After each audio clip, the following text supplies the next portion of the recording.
so great to have all of you tune us in and turn us on. What a great show and lineup we have for you today. I'm Dr. Pat, as many of you know. I want to say hi to our producers. Hello, Mr. Benny.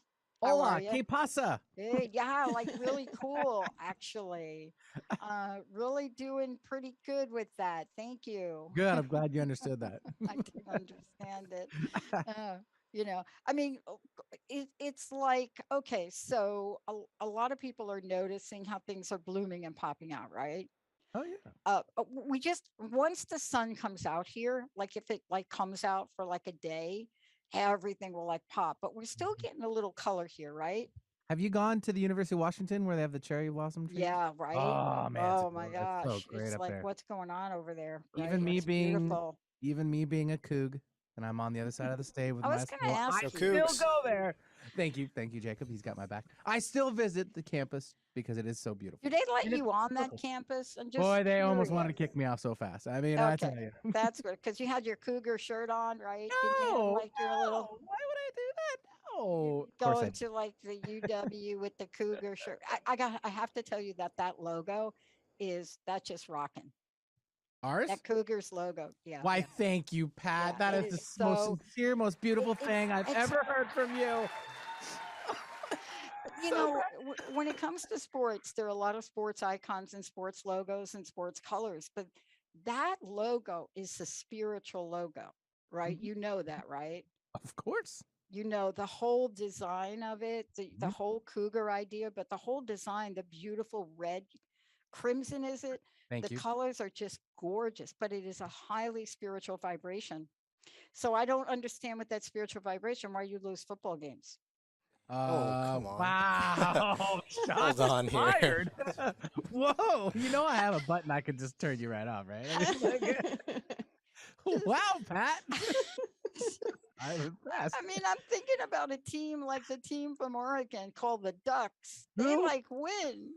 Who? So the Ducks, Yeah, weren't who? they called the Ducks? Yeah, I'm kidding, Pat. I know who they are. So how is it Ducks win and Cougars lose? I Oh, just don't get it. And dogs, you can't even find them. Oh, I'm gonna get so many emails about this show. I here, feel I'll like help us out. There we go. Is that better? oh my God. Thank You're you, welcome. Benny. Um my guest is like, I got to get off the show. Yeah, no, she's like, what are these people talking about? But look, we got a great show. And, it's interesting. We're talking about symbols and icons because, we've done a series of shows recently because of the symbolism of things. And I was really struck by, a number of conversations we've been having lately. But I got to tell you what's up in the forefront right now. And it is anything to do with the goddess or goddess like energy. Now, you don't have to be a woman to appreciate this. And as a matter of fact, almost all of Hollywood blockbuster movies around all of this, except for recently, I will say, have been done by men. But now we're getting a different perspective. Why is it that Gal Gadot would like to play and is going to play Cleopatra? Why is that whole entourage in that production mostly women? What is it about this that we should know? That's what Kate is going to talk to us about today. Kate Osborne's joining me here today. And this is about restoration for so many. It's about resolution and it's about restoration. It's how do we claim, own, understand, and feel the energy of all of this. Now, if you're Kate, you have done it all. You have been in publishing. You have the experiences of all of that. You understand what it's like to be in the business world. You understand what it's like to represent people as a publicist. There's so many things that when you think about it and you think about what a journey is like, what is it that brings people forward to want to have a message like this, showing up in the world today? That's just one of the things we're going to talk about today, because this is her book. And I think Jacob's got pictures of it too. And this is about the goddess resolution. Think about what that means. What are we resolving? What is it that's going on? Kate, it's great to have you. Welcome. Thank you. Good morning. Good It's wonderful morning. to be here. even though I didn't really understand any of the sport stuff to start off with. But I get the whole cougar thing. But well, it's interesting because we have, this is a campus city, so to speak. Seattle is, right? But we are so blessed in the Pacific Northwest by the beauty of spring. And that's really what we were talking about today. We were talking about what happens here. Now, if I were to turn my camera and you were to look out that window right over there, you'd see gray, gray, green, gray. And amongst all of that is a blossom, just things blossom. And so this is really about looking at harmony in so many ways. And that's what your book is about to me. Okay. It's about looking at, harmony. Harmony is one of my favorite words. I got a lot of feedback a number of years ago when everybody was talking about balance. And I came out and said, it's going to be impossible to achieve balance the way you're defining it. I said, harmony is the go-to, right? You can't tell a woman who is so focused on creating or writing that she shouldn't spend 80% of her time writing her book, that's out of balance. But today, I wanted to talk with you about the power to create through goddess energy, because that's one of the things I get from your book. I'm so struck by that. How has that been calling to you? Tell me about that. Well, first of all, I came to the book because I was working with Llewellyn on editing another book, and we were talking about different ideas, and I mainly do oracle decks, so divination decks. That's been kind of a mainstay. And I'd just done this dark goddess oracle deck, and we were talking about the various goddesses, and that's basically dealing with your shadow side. Yeah, so dark in the most nurturing sense of the word. And when we were talking about the idea, she just said to me, well, why don't you write a book about goddess energy and relating it to emotional, not stability is the wrong word, but basically being able to manage your emotions. That doesn't mean you have total control all the time. It just means that when things happen, you're able to manage that through the stories and the mythology and the ideas of the goddesses that have been in literature around the world since Dot, right? The first ever statue that was found was of a voluptuous woman. And so, we are all born of women, as I say right in the beginning of the book. Man and female are all born of a woman. So we hold that creative energy, that divine creative energy. And it's about expressing that through our emotions, but trying to do that in a healthy way. Yeah. And I love that you're really looking at this from, and can I just put two words together, and I want you to comment on them, because there's so much that has come out about women and goddesses. And that has to do with control. And I never got it. I never understood how women are so loved for their emotional ability and creative energy, right? Our emotional creative energy. We're so loved for it, right? And we're so hated for it. It's like you finally rise up in a corporate environment and you get that corporate job, and all of a sudden you're like way too emotional for this job, right? Yeah. But everything up to that point to really motivate to get to that place. Is it paradoxical? Is it paradoxical in that way, do you think? Do you know what? I think if you're talking about the working environment, and my sort of most recent thing in the mainstream was, funnily enough, in radio. I worked on the advertising side of radio for one of the big radio corporations we have here in the UK.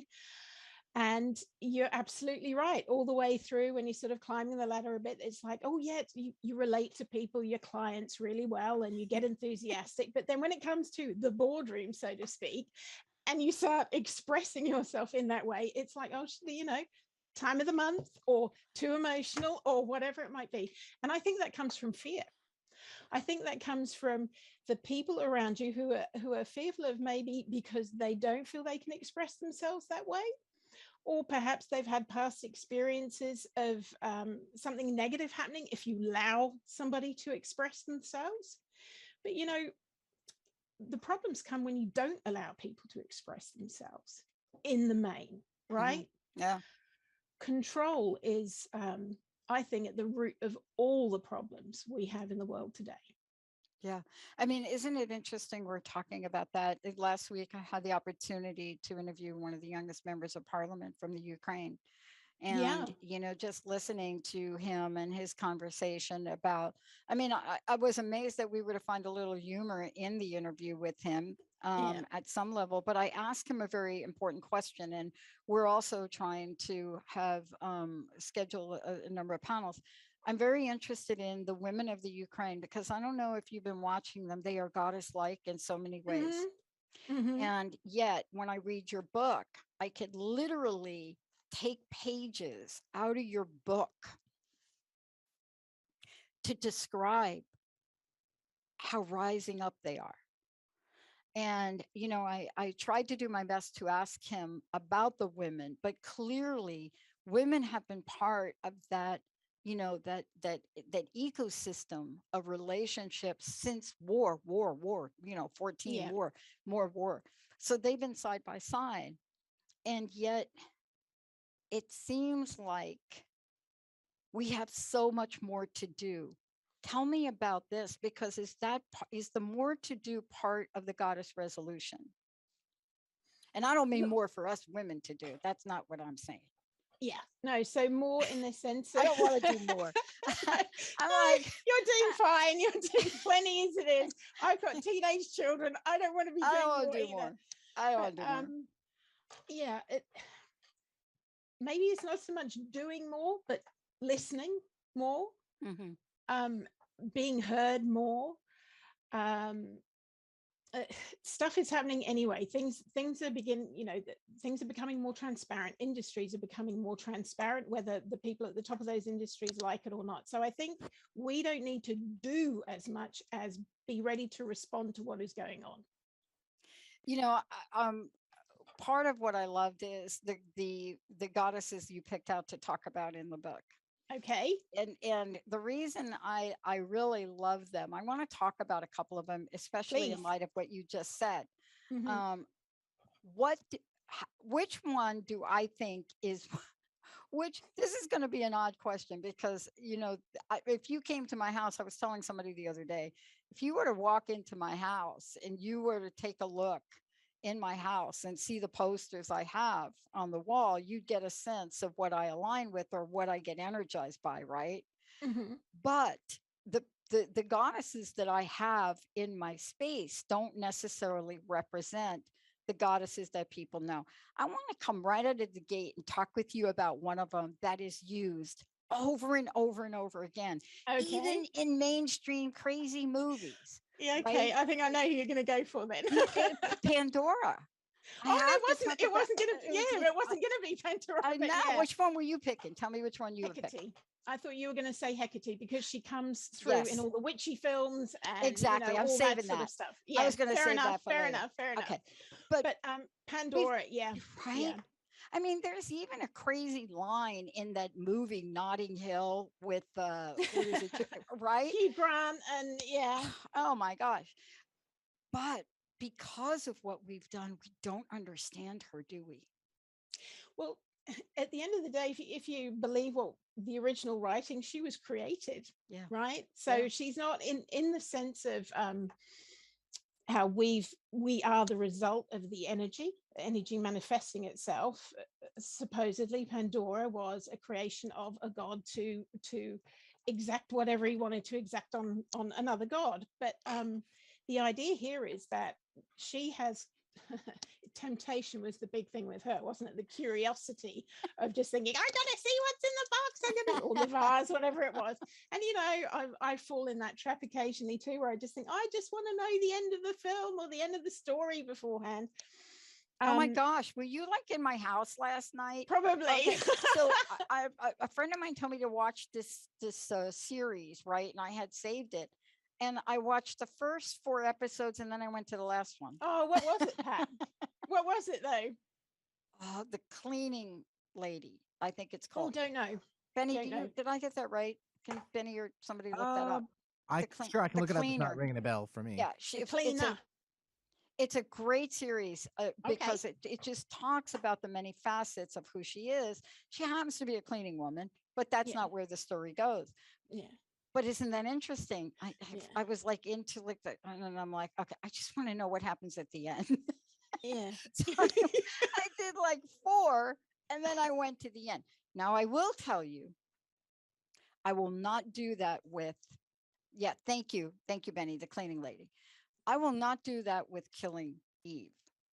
Oh I no. will not do that with killing Eve because I want to talk about the energy of this, because in your book you talk about the gifts of the goddesses, and let's take a moment to go over this if we could, because that will explain to Benny, Jacob, and William why we're talking about this a little bit. Can we get down and dirty with some of the gifts here we're talking about? Okay, first of all, I always find the word gift interesting, right? I have do German too. heritage, and in German the word gift means poison. So you've got the two sides of things, like the double-edged sword, right? The That's what a cursing and man the has. blessing, the blessing and the curse. Absolutely, Yeah. absolutely. So again, it's about how you use stuff. It's all about the choices you make with what you have. So you can choose to do these things productively, or you can choose to cause a bit of chaos if you so do. But the gifts that women have on an emotional level are very powerful. Do you have children, Pat? I don't have any children of my own, but I raised a child. Exactly. Yeah. Yeah. Mm-hmm. Yeah. And Yeah. then even if you didn't have your own Like it children, didn't, whether it's like he siblings didn't like or pop out of me, but no, I exactly.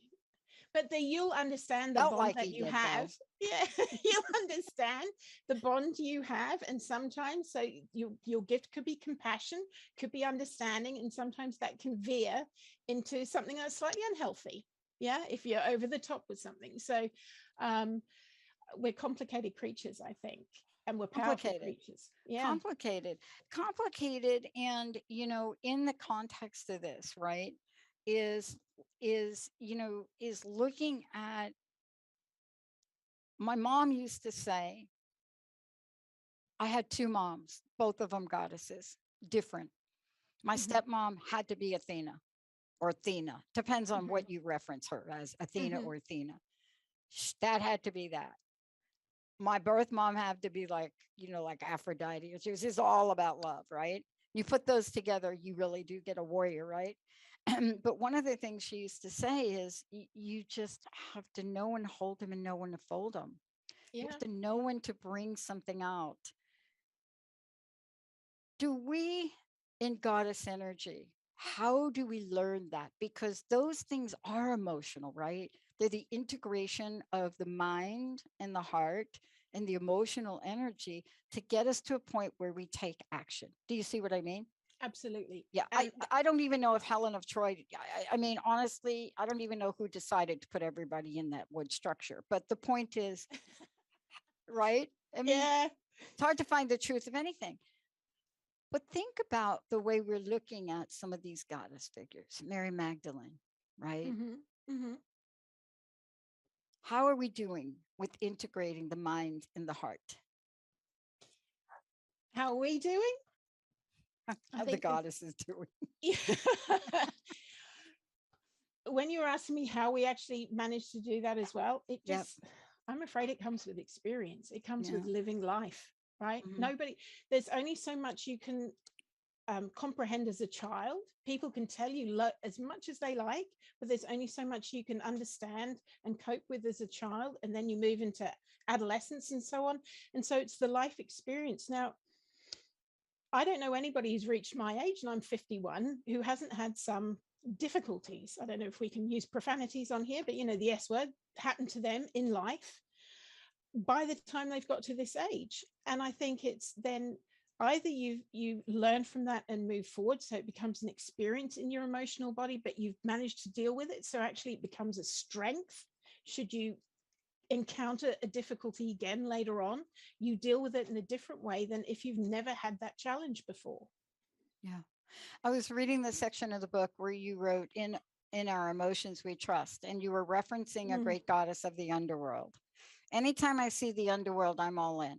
Okay, that's just like a weird thing with me. I'm not even sure where that comes from. I mean, I watched all the underworld movies, but the great goddess of the underworld, and I thought it was going to be a different goddess. But can we talk about how the great goddess of the underworld helps us or inherently guides us to trust these emotions? Yeah, well, you probably will have come across a different one because I referenced New Zealand goddess, Yes, the you did. Pacific I love goddess, that you did that. because I grew up in New Zealand. My teenage years were spent in Wellington, bottom of the North Island. And I was very blessed at the time that in my school and so on, we had a marae on the school. So that's a meeting house, Maori meeting house. And I felt that there's also an Australian goddess in there too, but this New Zealand goddess of the underworld, her story is it's very contemporary when you hear about it. When she discovers that the father of her children is also her father. This is, even though this was written thousands of years ago and passed orally through the generations, what people have to contend with nowadays as well. It's the same sort of thing. And her first instinct was to run away, was to feel shame and guilt and to flee from where she was. And hence she ended up going to the underworld. But through her then, man tried to get back inside her in a way that he wasn't meant to. And so this is where death and rebirth came through that story. So yeah, that's, there are lots of, I think what comes across when you're dealing with goddess energy is that that you will find across the world lots of different goddesses that represent the underworld. Effectively, there's probably only a handful of goddesses, right? 6, 7 of them maybe, but depending where you live, depending the environment that you're in, they will be told in a different way. So you've got Hel, is also another goddess of the underworld in the Norse mythology. And she lives in a cave, and and she's looking after the souls there, and it's cold and it's dank, and it's very different from Hine, who is in this lush part of the world in the Pacific. But I think I guess they're all showing that the underworld also is a real necessity, that we, in order to become who we need to be, we have to go through these things in life and know how to deal and cope with them. There's so many books around and so many teachings that are all about trying to avoid problems in life. So do this to avoid that, do this to avoid that, to kind of turn your face against something ever happening. But what does that teach our children? Because at some point they will face difficulties. At some point people will have to face trauma. And so the sooner you can learn to deal with that and deal with the emotions that brings up in you, because some people won't feel guilt and shame, they may feel anger and rage. And so it's about learning to deal with that when that boils up. Particularly in women. I think the most difficult people I've had to deal with in life have been women, not men, because emotionally trying to read a woman can be quite, it's quite hard sometimes. We just went through this here in the United States the other day, last week, actually. And it was fascinating because, I watched the same press conference my friend watched, and he was outraged. He was outraged by our Vice President, Kamala Harris, in a press conference, smiling when she said, "Our doors are open and welcome." Okay, so she's right. And I just thought from him, and I said, what really bothered you about that? What triggered? What was that? Were you not taking her seriously? She hadn't smiled up to that one statement and that one question that was asked of her. And I said, but what was that? What was that about that smile or that grin or whatever that expression was that set you off? And, he couldn't answer the question. And then, of course, for me, I read your book. Did you? One of the things I want to ask you, is the outline that you put in the book and how you express this outline in the book. I apologize for that phone. That's okay.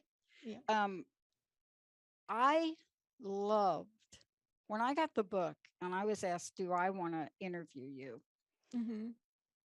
Of course, I looked at the book, and then I looked at your approach to this. And that's what I want to talk about when we come back from break. Okay. I went through and I said, oh, she's not leaving out temptation. Okay, she is not leaving out put up or shut up. That is like my mom used to say that, but she used to cuss. Then, I think she's telling me to put on my boxing gloves over here in this section. And then she's inviting us to be born again, all through the eyes of some amazing goddesses.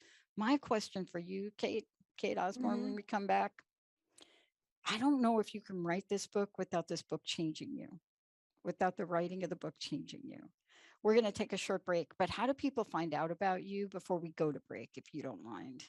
No problem at all. They can visit my website, which is www.solarisltd.com. So it's solarisltd.com. That's a fascinating word. We could do a whole show just on that, right? I know.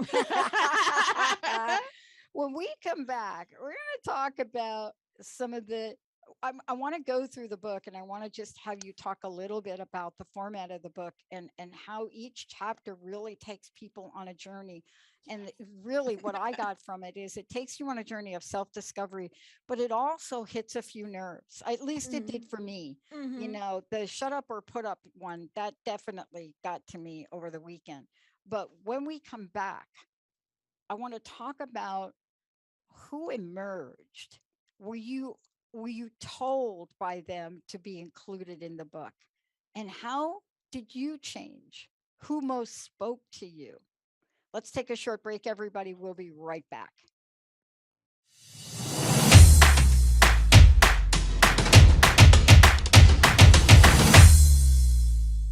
Hey, everybody, welcome back. So great to have you join us. Look, this is the Goddess Resolution, restoring harmony, emotional well-being through spiritual connection. Kate Osborne joining me here today.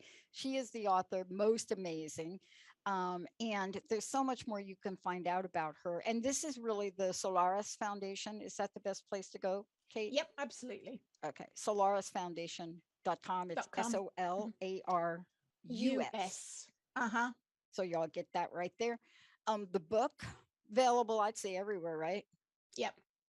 And I want to thank all of our friends at Llewellyn for bringing this to us.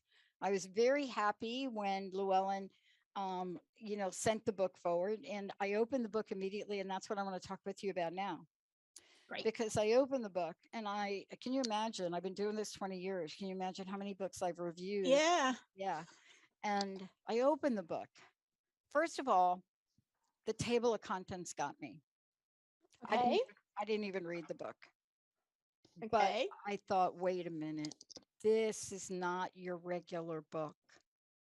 This is about a life's journey. There are going to be lessons here, right? There are going to be lessons we need to read about and understand some of the history and the depth of it and the emotional parts of this. Because when I look at this, can I just for a moment, and then I want you to explain this because it's different. Here, chapter 1, the power to create. Chapter 2, the relationship ripple. Chapter 3, tackling temptation. Hello, who hasn't done that? But which goddess did it? Chapter 4, facing fallout, which we touched upon a bit. Chapter 5, shut up or put up. That's the one I read twice. Chapter 6, sitting in judgment. Chapter 7, becoming the fortress. Chapter 8, it's what my mom used to say to us girls. Girls, you have got to pick your battles. Chapter 9, death becomes you. And chapter 10, born again creators. And then there's more. But this is different. This is different. Did you mean to take us on a learning experience and transformative journey through this approach? Yes, and I'm so glad you saw that. It was do you know what? I never thought the first book that I would write, because I've ghostwritten and things before, would be a self-help book. I always thought the first book I do would be like another Da Vinci Code, or definitely fiction, and I could go to all sorts of places. But when I sat down with it, I sat down with these lists of goddesses, and I thought, well, who can I relate to which chapters? I actually just went through my life story to an extent. Yeah, I knew it. I knew it had to be something like that. But you went through your life story, which is a life story of so many women. Yeah, I guess. I mean, there's no way I could have done this book at any other time, because you know, I've lost somebody. My first husband died when I was quite young, and he was quite young. I've had children who are now teenagers, and a second marriage to somebody who's older and wiser than myself most of the time. I've gotten to travel, and so that was really good, and do lots of different jobs, and then start my own business. So I don't think I could have come to this any earlier than now. And I love that you did this, because and I've mentioned this before a couple times on the show. I have been doing this 20 years, on average 10 hours a week for 20 years. Yeah. Right. Because I love it. And I started the network in 2009. So now, you know, we have a network, Transformation Network. But I've never written a book per se. Right. And I'm getting more publicists, like whether it's Cat or Manzanita or book agents, you know, when you're going to write your book, when you're going to write your book. But I looked at the way you wrote this, and it kind of inspired me. That's fantastic. To be able to write a book the way that I want to write it, this way, right? And I want to ask you about this, because in each of these chapters, you bring a goddess to light. And what I mean to light is you bring a goddess to the forefront. Did any one chapter cause you serious angst to put on paper? What headaches? Probably, like more than headaches is good. That's a good. Yeah, I know. It's just sort of like, okay, well, first of all, the book itself, I first thought, well, maybe I should do something that addresses everybody, male and female. And by all means, lovely males out there, if you want to read the book, go ahead, because it will give you a nice insight into how, you know, women folk are kind of working and what they're dealing with. But I just had to zone in on what I knew, I suppose, and that was being a woman, and having gone through kind of like these phases, I guess. You know, it's not that these happen necessarily in that order and then that's it. Quite often I'm tackling temptation. Quite often I'm facing fallout. It's always a learning thing. But actually the whole thing unfolded pretty much in my head before my eyes. Now, you know, some people will say, do you get inspiration from, do you hear somebody telling you stuff or whatever it is? But it's like a film. That's how, when I'm writing, it's like I'm seeing a film and it's putting it down in that way. That's the way I work, I guess. So, but going back to when you say one particular chapter, there are a couple of things I do talk about that have happened in my life that were quite testing at the time. So I think it was making sure I wrote it with integrity. Yeah. And respecting the people that are involved, the energies that were involved, and actually the goddess, the stories, the original, trying to, you know, I looked for the most authentic versions of these stories, because a lot have been butchered over the years to suit media, to suit a particular narrative. And I just wanted to go back to the most original versions I could find. You know, it's interesting you say that. I was, I was excited to hear, and I think I mentioned this earlier, I was excited to hear Gal Gadot going to go ahead and do the revisit Cleopatra. And of course, you know, Patty Jenkins was originally going to direct it, but she had to step away. She's gotten a couple of other projects. She's still involved. But Gal was talking about the fact that she wanted to represent Cleopatra from Cleopatra's perspective. Yeah. You know, what would it be like to see the journey of Cleopatra, which isn't sensationalized by, you know, the sexism approach of what we looked at. Although, I mean, it did make a great Hollywood love story, right? With the actors. Oh, absolutely. You know, and Liz, come on. And that's what suited what was going on at the time, right? And people all bought into it. at the time. Yeah. But yeah, it's quite different. You know, the goddesses aren't all beauties necessarily as we know them. Many, you can't go through the stuff you've gone through and come out looking radiant the whole time. And yeah, it'd be very interesting to see how they portray Cleopatra, I have to say. I want to jump to one of the chapters in the book because I think this is going to this one. There were two chapters in the book that I really looked at, and I went back and I thought, wow, this has got to be one of this is one of the biggest chapters in the book, right? And I looked at it, but I found these two chapters and they're not next to each other in the book, and I think you do that on purpose. I think you separate them by sitting in judgment. And I thought, oh, that's brilliant. Okay, there we go. But by the time I got to becoming the fortress, I almost wanted to cry. Oh, okay. Now, tell me why. Yeah, exactly. Because how often have we been invited to become that, to become powerful, to be revered for it? Right? Seldom, probably. Huh? Probably seldom that you've actually been invited to do that. But I had to go through the rest of the book to get here to appreciate this chapter. And that's why, and may I, okay, can I read something Please. from it? Okay, Yep. because I write in the book, so I definitely can't give this book away. Okay, we're going to have to give a different book away. Okay.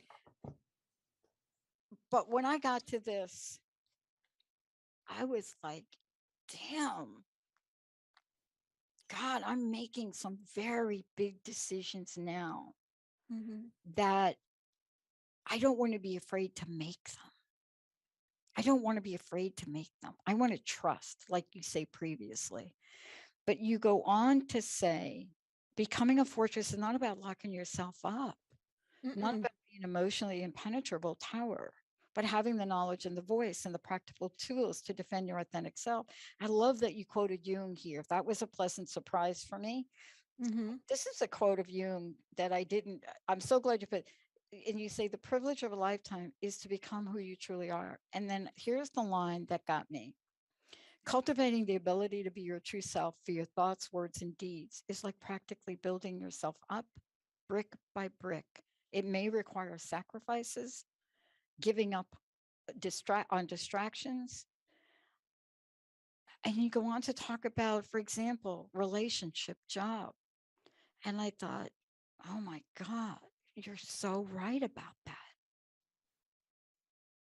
See, if I walked away from what we're building, the network and our expansion now, I could walk out the door and I could walk away and have all of those other things. But that's not my calling. And you describe this in a way that answered my question when I get picked on, when I say, I don't believe in balance, right? How did you personally relate to this chapter? Because you can't write something like this without a personal relationship to this. I'm sorry. So I got to spend 10 minutes, the last 10 minutes of the show, you talking about that. Oh, okay. Am I right though? Right? Yeah, you are.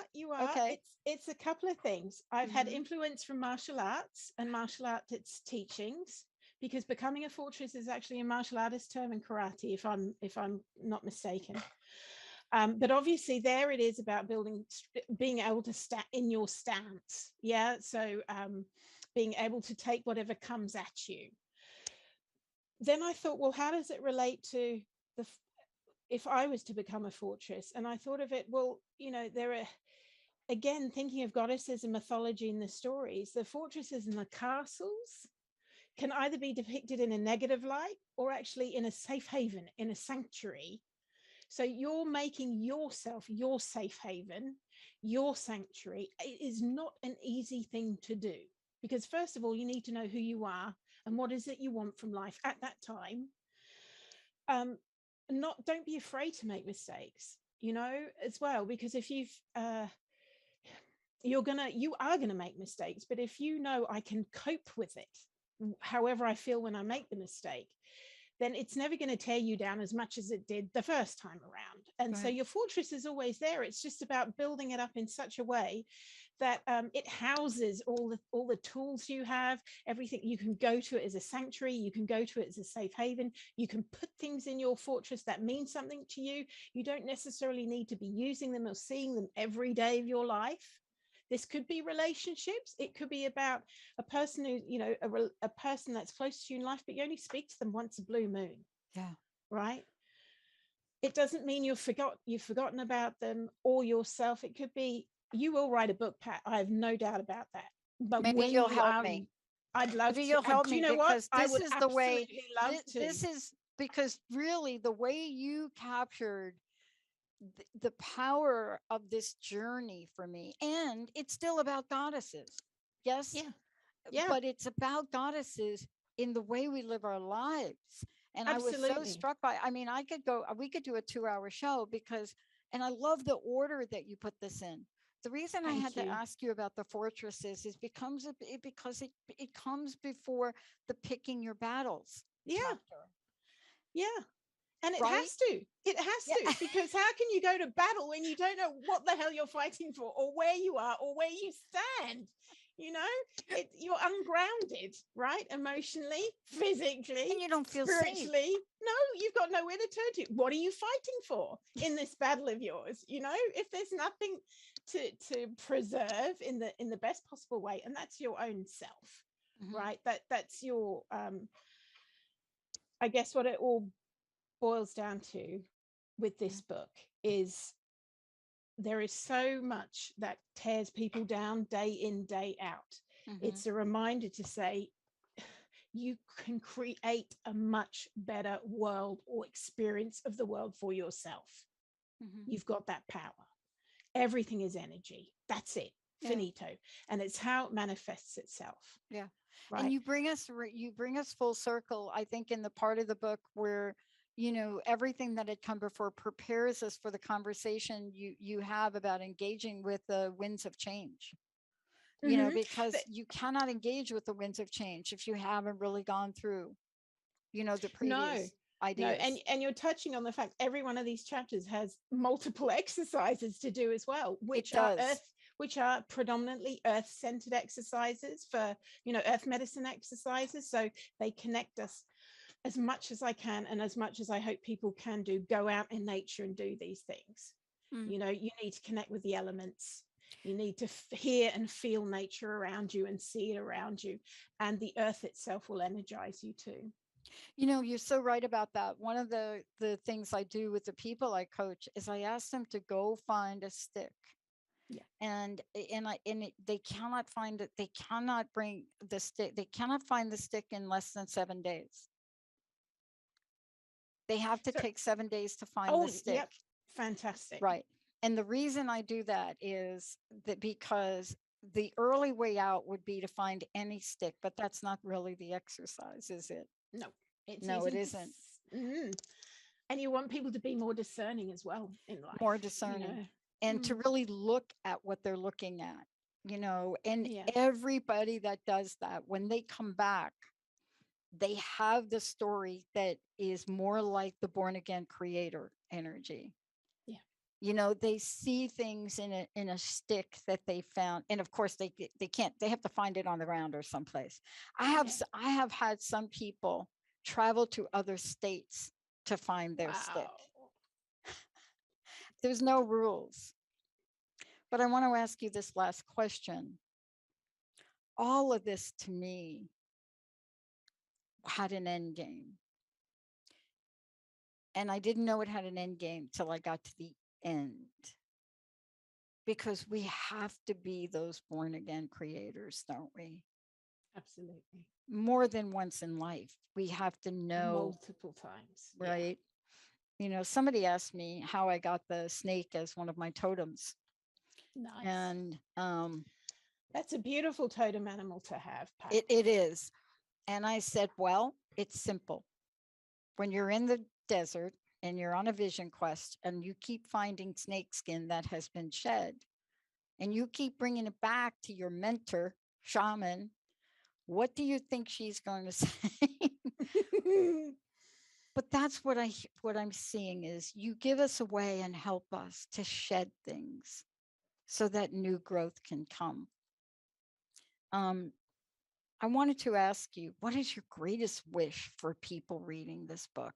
I know what I got out of it. And by the way, I have to go back and read again. There's way too much. And some of the exercises I have to go back. Oh, they take a little bit of time. Yeah. But I know you have a vision for it. I want people to have a greater sense of themselves and to love themselves more for their life experience. So actually they bring love into everything that they're doing. And I don't mean that in an airy, fairy, huggy, kumbaya type of way. I mean in